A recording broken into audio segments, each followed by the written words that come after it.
Everyone আসসালামু আলাইকুম। আজকে আপনাদের সান্ডা চলে আসছে যমুনা ফিউচার পার্কে রাকিব ভাইয়ার শপে টিআরএচ এর শপিং করতে। সো এভরিওয়ান, আমরা কিন্তু গতকালকে শপিং করতে গিয়েছিলাম, কিন্তু শপিং করতে করতে এত টায়ার্ড হয়ে গেছিলাম যে আমরা আপনাদের সাথে ব্লগটা শেয়ারই করতে পারিনি। সো এখন চলে যাচ্ছি লেভেল 1 টিআরএচ এ।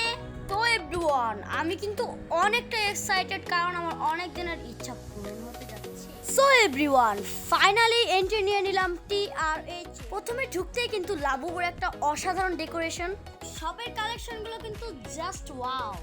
সো এভরিওয়ান, আমি সবটাকে ঘুরে দেখতেছিলাম যে আমি ঈদে কোন ড্রেসটা নিব সেটা চুজ করতেছিলাম। এবং এভরিওয়ান, এখানে এত হিউজ পরিমাণ কালেকশন যে আমি কোনটা রেখে কোনটা নিব সেটা বুঝতেই পারতেছিলাম না। এত সুন্দর সুন্দর dress, just wow and wow. So everyone, আমি ফাইনালি কিন্তু একটা T shirt, pant and shoes কিনে নিলাম। সো আজকের মতো ব্লগটি এখানে শেষ